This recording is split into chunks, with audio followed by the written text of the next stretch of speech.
I'm going to get started on texturing this amplifier that we modeled last time. And so one thing I want to show you, the first thing, I guess, is that I've organized all of the parts into collections. So for example, this is the body right here, and that's should be all there is in it. All right, I've put, I guess, the strap in there as well, or the handle. The pieces of metal are these pieces and these. I've got the knobs here. I've got the grill mesh, which is right at the front there. I've got the front plate, that's this piece here, and I put the buttons. And those are all separate materials as well. So if I come over to the materials, you'll see this is the body. Here are my materials: body, buttons, front plate, grill, knobs, and metal. And those are my main materials. By putting them in separate materials, I'm able to have one UV tile for just that stuff. So both of these are in here. And so I have already unwrapped this and marked some seams. So if you're interested, I'll just show you some of my seams. There's nothing special about this. I'm just trying to open it up. And that is about it for that. So I've got the body unwrapped. This, when I did this, all I did is I looked directly from the front, and I did project from view, this one. All right, and then I ended up with a smaller rectangle, and I just scaled it out as big as I could because I wanted texture on there. It was the same thing with this piece, the front plate. All right, I did project from view, and I scaled it out as big as I could. And of course, don't forget, this part here has that thing. We use knife project to get that on there, so we use that in the texturing. Other things that do have seams, this is still arrayed, so I will get the exact same texture on each of these knobs, and then I can come back in and apply the array, and I could turn the dial if I wanted the numbers at different spots. But anyhow, here's how I unwrap this. And by placing the seam here, it's a little easier in Substance Painter for me to put another material just on this part here.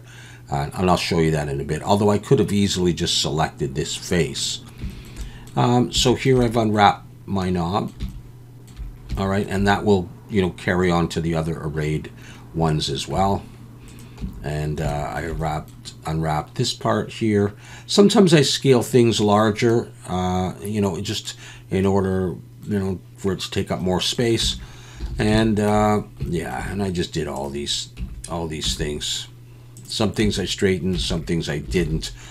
If you want me to talk more about the UV unwrap, sometimes I could do that. But that is the model with the materials.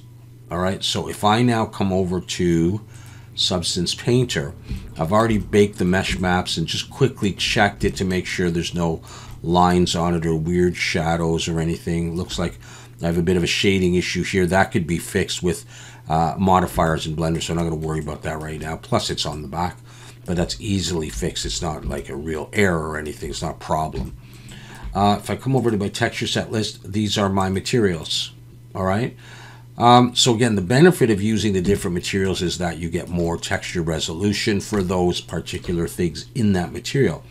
The difficulty is that textures don't necessarily go across materials, say from the bottom to the body to the metal. Like say I have to do dirt on the body.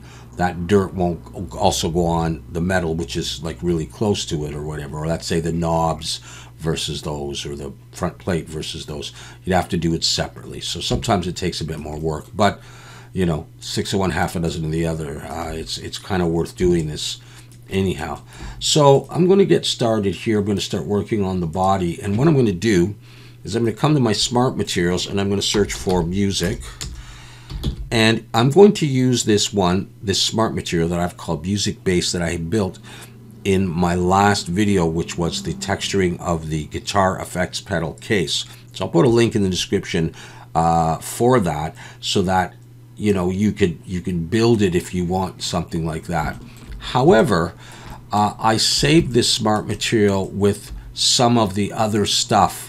So I'm going to open up the folder. I don't need everything here. This alpha text was this stuff, so I'm going to delete that. and the text is gone. These dots, I don't need those.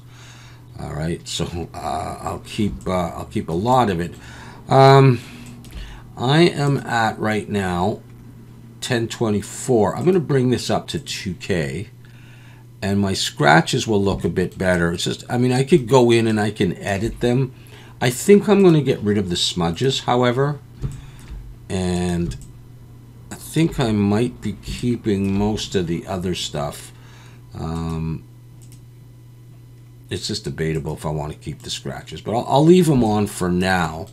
What we're missing in this material, see, I don't really like the edges, actually. I think I'm actually going to bring those down, way down. There's like that.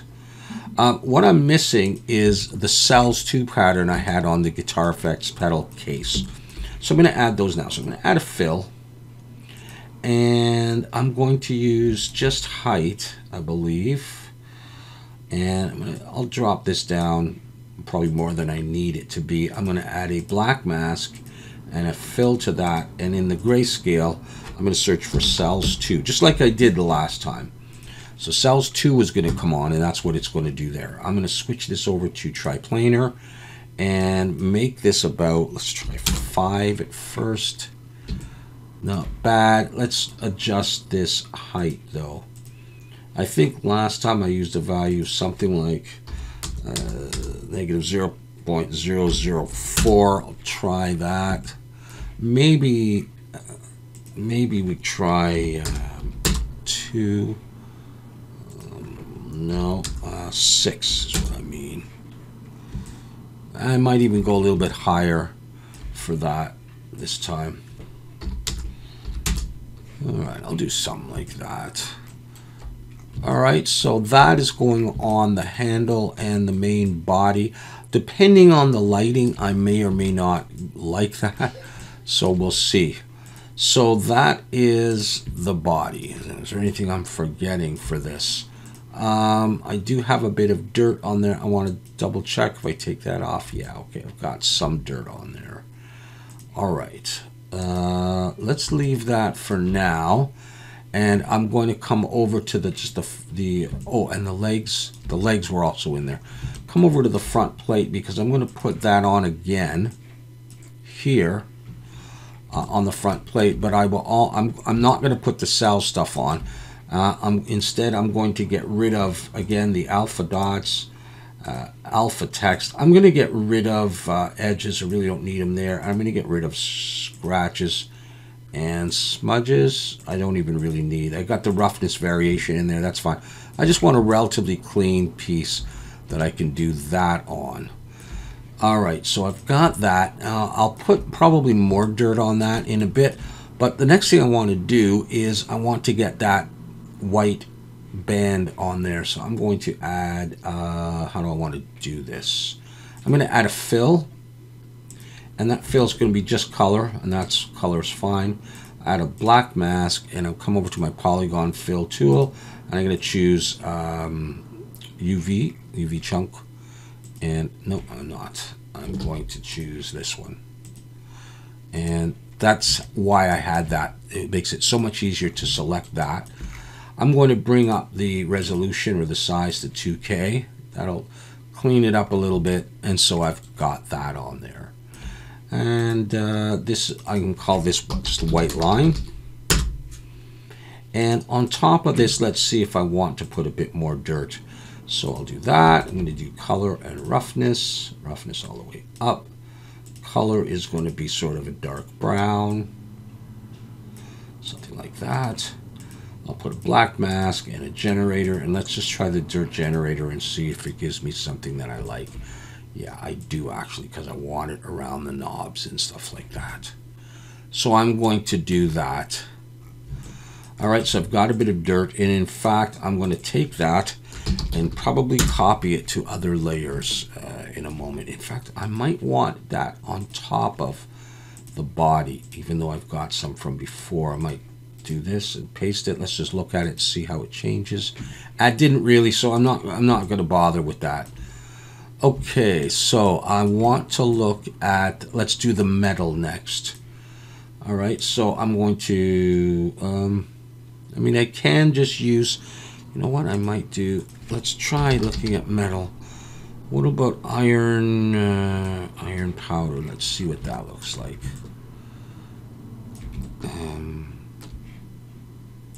Let's come in here, maybe darken it. Roughness, okay. For the finish, decrease the flakes intensity. It's not bad. Once I put dirt on it, that will help. That's probably okay. Let's do that. Let's grab the dirt from the front plate, modify it if necessary, and if not, then great. Let's paste that on there. See, now that's gone in there as well, but I might put something else in there. It's gone on there and it's gone on there, and I don't mind that dirt right there. Let's just see how much I got of it. Yeah, I'm just gonna leave it pretty much there. I don't know if it's worth. I might drop this color even more and then do like metal edges or something. Let's try that.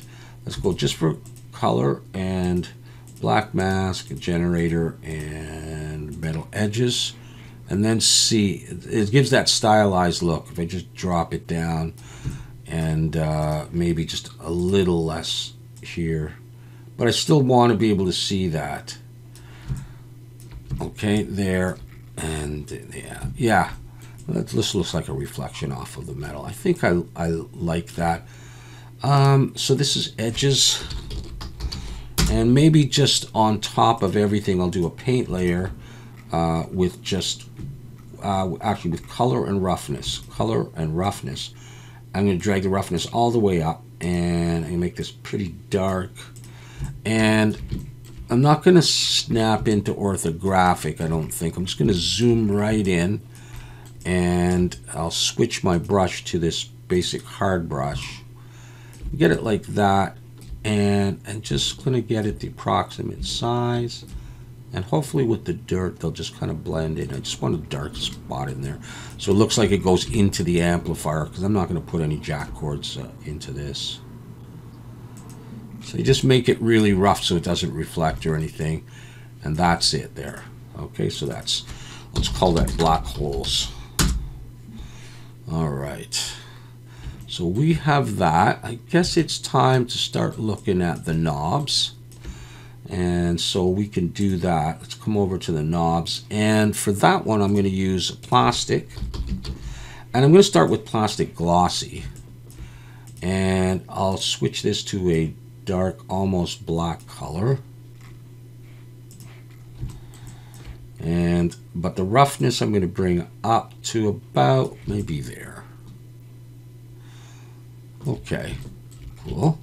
I want a white circle inside each of these, so I'm going to use a fill layer, and I'll use just color, whitish color, add a black mask, and I'll do this right on the mask. So switch to polygon fill, and let's try with the UVs. All right, there. And that's what I was talking about before. So that's gone out to there, and that's great. That's what I wanted. All right, so I'm just going to call this white knob. And now I want to get the numbers on there. And so what I'm going to do is I'm going to open up a 2D and 3D view so I can see these are my UVs. And the way I did this in Blender, I just want to show you something for the knob. Okay, I want to focus on, I'm going to select this area. Okay, I actually went one more row here. I'll get both of it. And you'll notice this is straight. When I unwrap this was almost like a C. And in fact, I'm going to do it again. I'm going to unwrap just the knob. I'm going to press U, unwrap, and there you see what I've got here. Now, let's figure out, I'll put on sync, which of these, there, that plus that. Okay, well, actually not that stuff. As you can see, this is not going to be ideal for putting the numbers on it. And so what I did, well, let's go out of there. We'll just take this stuff here. I took this, and you can manually straighten this. I've done lots of videos where I've done that, but I like to use a free add-on which is called UV Squares. So just search for UV Squares. Select that, not in UV Sync, and then click to grid by shape. So I had that. And then what I did is I just maximized. I stretched it as much as I could. I think I rotated it 90 degrees so it kind of follows from left to right. The only thing is it may be upside down. And I mean, you can check by putting various textures on here in Blender, but I'm just going to go over here and do this. So this piece here, all right, I'll switch to a hard brush and just make that smaller. If I right there, you see the way it's going around in a circle? Whoops. And in fact, if I was to draw a straight line on this, look, it goes right around the circle, goes around the circle. All right, but what I really want is numbers. So I'm going to, let's see, I'm going to use a paint layer. I'm going to use color and height. I want white, and I'm going to drop the height down just a little bit, so it's sort of almost etched in there. All right, I'm going to come over to my alphas, and I'm going to search for font, and I'm going to just use a font here. I'm going to use this Orbitron font. Click that and come in here, and right here is where I can change my font.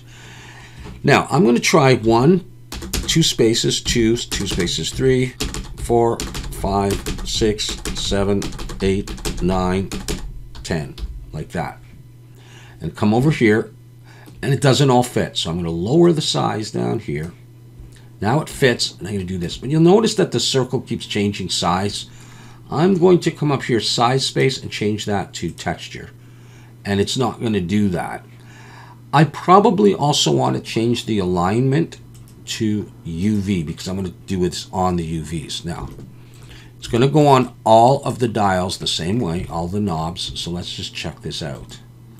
Get this to a size that I can work with. Control and right mouse button.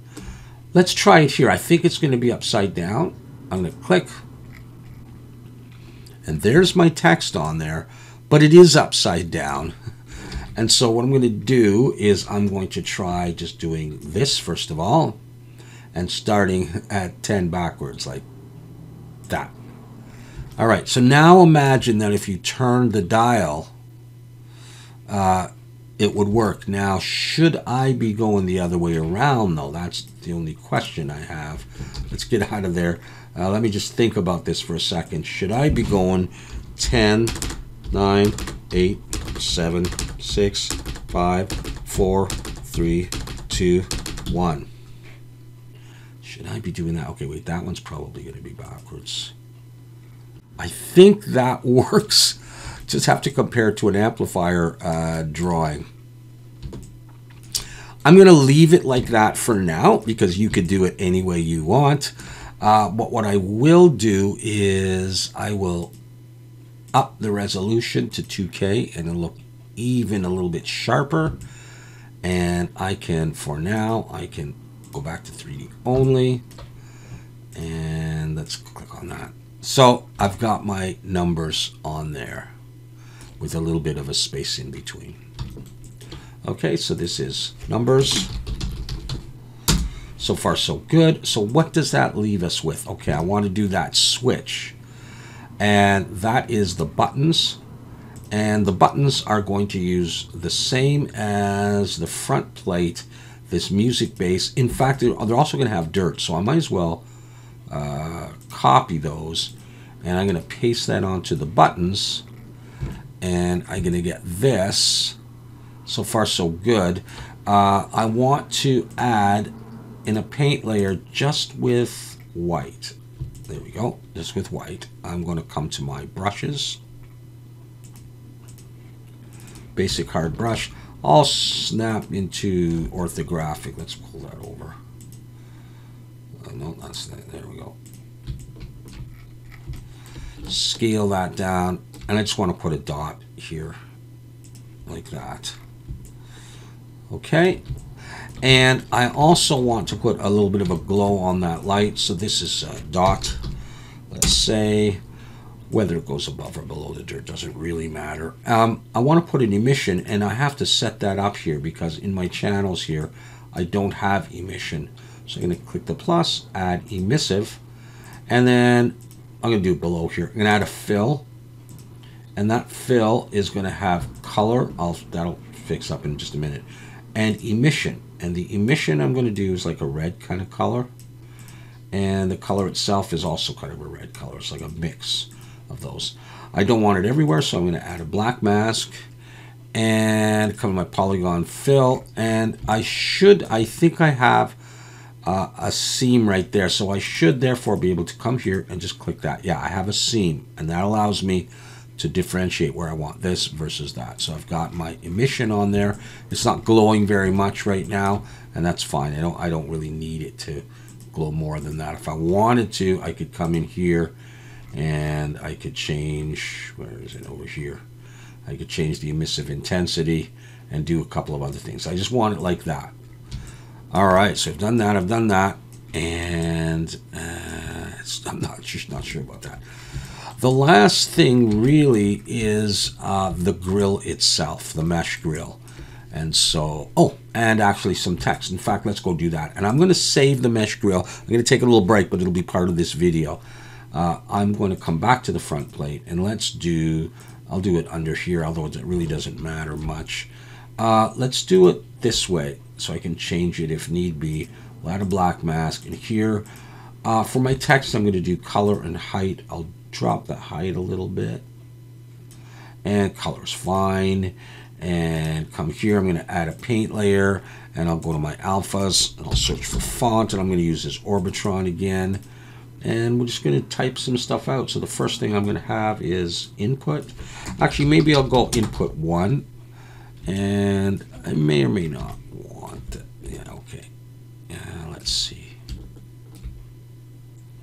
Something like this. Input 1. Okay, and then input 2. Let's put it there. That's fine. Doesn't have to be. That looks good. Yeah. Okay. Input 1, input 2, and then stuff for the knobs. So how about we have want gain.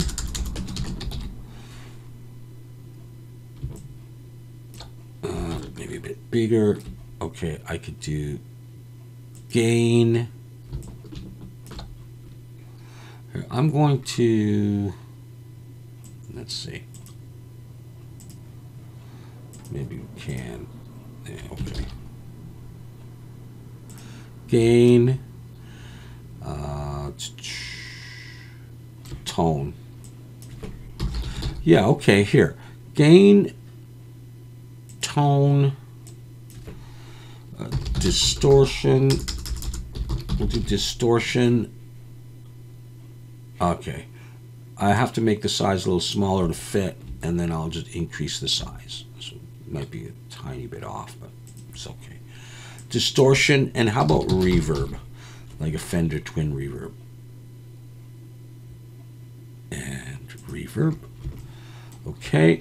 And over here, I'll type power, but maybe we'll make that bold.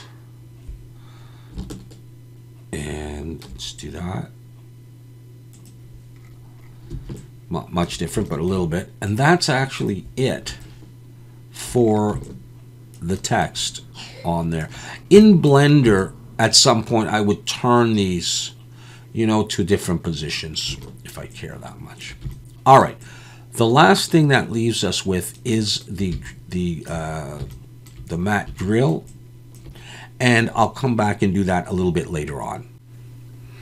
All right, I'm back, and I'm going to finish up the texturing of this amplifier, and I want to work on the grill mesh right now. So I'm on that layer, and I'm going to delete the main layer, and I want something below my what I'm going to do. So I'm dragging in the artificial leather. I think that ends up looking reasonably nice in this effect.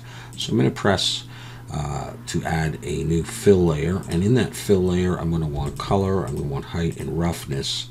For the base color I'm going to use a dark color. Height I'm going to bring all the way up, and roughness I'll bring to around the middle, and we'll leave it like that. Okay, I'm going to add a black mask, and I'm going to add a fill, and in that fill I'm going to use the tile generator. So this is what we have so far. All right, what I want to do is I want to use a custom pattern here. And so I'm going to come over to my alphas and I'm going to start typing in square. And the square I want to use is this one, square shape squeeze. I'm going to drop that in. And up here, I'm going to choose a pattern type image input. So this is what I have so far. All right, we're going to switch this over to triplanar first of all. And I'm going to set the scale to about 12. Starting to get something here. Let's turn that off. And here, let's make it a little bit less for the moment. Let's go with 10. And I'll change the rotation in a moment. And we're going to come down here. Position let's go 0.6 for the position, and for the contrast, I'm going to choose 0.9. And I've got that. Pattern offset, all of that's okay, but the scale I'm going to change to 1.5. All right, so we've got that. Now, the real key to this is in the mask. I don't know how to say this, but quincunx flip, quincunx flip. I'm going to change that to true, and that's going to give me this weaved sort of pattern that I want to use. So I'm going to do that, and I'm going to come down here for the hardness. Maybe I'll switch that to 0.4, and even the squeeze, let's try 0.45. That looks good to me. So I'm going to come back up now to the top, and I'm going to try 12 here, and I'm going to use the rotation here. I'm going to switch that to 45. And that is the effect that I'm going for right there for this. I'm not going to zoom in that close, of course, but this is what I get.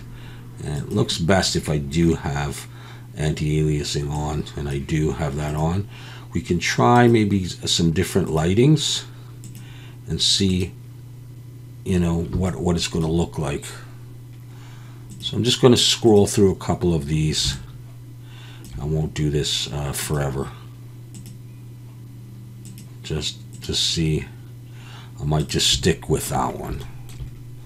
So now this grill mesh, I'm going to switch that now to 2K.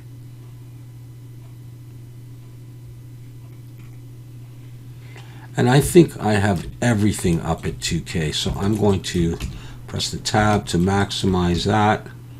Just move the light around. This is our case, this is our amplifier,